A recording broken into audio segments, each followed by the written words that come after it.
কিছু কিছু জায়গায় অভিযোগ আছে যে ভাড়া যাত্রীর কাছ থেকে বেশি নিয়েছে এই চলন্ত পথে। এটাও আমরা আগামীতে যাতে না হয় সেই চেষ্টা করবো। এই কারণে আমরা সব কাউন্টার রাখতে চাই, স্টেশনে আনতে চাই, রাস্তাঘাটে চলার পথে কোনো কাউন্টার রাখতে চাই না। তো এর মধ্যে যে বিচ্যুতি হচ্ছে না তা আমরা বলবো না, কিন্তু এখনো পর্যন্ত আমরা মনে করছি যে মানুষ যেতে পারছে, স্বস্তিতে যাচ্ছে।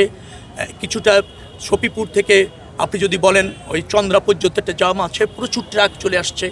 ট্রাকগুলি যখন ভিতরতে ঢোকে হাইওয়েতে, ইচ্ছা করলে আপনি ট্রাকটা সরিয়ে দিতে পারছেন না, কারণ সরাতে গেলে যে 15-20 মিনিট সময়, তার মধ্যে 10-15 কিলোমিটার জ্যাম হয়ে যাচ্ছে।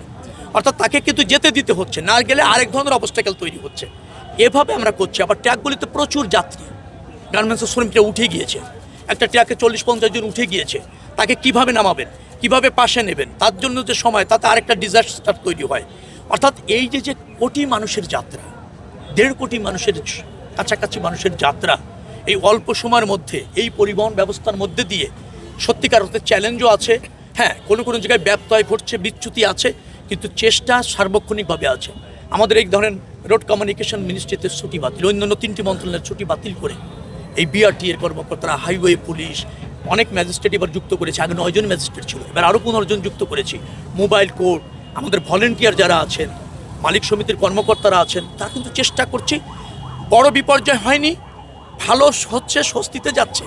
কিছু কিছু জায়গায় অভিযোগ আছে যে ভাড়া কোনো কোনো জায়গায় যাত্রীর কাছ থেকে বেশি নিয়েছে এই চলন্ত পথে। এটাও আমরা আগামীতে যাতে না হয় সেই চেষ্টা করবো। এই কারণে আমরা সব কাউন্টার, যে কোনো বাস আনতে চাই, স্টেশনে আনতে চাই, রাস্তাঘাটে চলার পথে কোনো কাউন্টার রাখতে চাই না।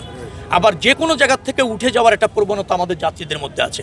আপনি ধরেন এই জেলার থেকে আসছেন, এই রাস্তা দিয়ে আসছেন, ওইখানের মেইন রাস্তায় এসে দাঁড়ায় থাকে যে বাসে আমি এখান থেকেই উঠবো। সেও আবার বাস স্টপেজে যেতে চায় না। ওই নিয়ম মেনে একটা টিকিট নেব, তারপর ফ্যামিলি নিয়ে বাস স্ট্যান্ডে যাবো, সেখান থেকে বাসে উঠবো, তা না। আমি এখানে আছি, এই রাস্তায় দাঁড়ায় বাসে উঠবো। উঠতে গিয়ে দুটো ঝামেলা, সেটা হচ্ছে বাস থামাতে হচ্ছে, লাগেজগুলি উঠাতে হচ্ছে, যাত্রী উঠতে হচ্ছে। একটা বাস ওখানে 5-7 মিনিট দেরি করছে, পিছনে আবার ট্রাফিক জ্যাম তৈরি হয়ে যাচ্ছে। এই ব্যবস্থাপনাগুলিতে আসলে আমাদের এই জরাজীর্ণতা আছে। আবার শৃঙ্খলার মধ্যে এই কোটি যাত্রীকে আপনি উঠার যে অভ্যাস, সেটা তৈরি করতে পারবেন সেরকমও না। তো সব কিছু মিলিয়ে আপনাদের সহযোগিতাও আছে, ত্রুটিও আপনারা দেখিয়ে দিচ্ছেন। আপনারা নিরপেক্ষ চোখ দেখেন, সাংবাদিক যারা আছেন, যেখানে ব্যত্যয়, যেখানে অভিযোগ, সেখানে আমরা মুভ করছি, ট্রাই করছি সার্বক্ষণিকভাবে।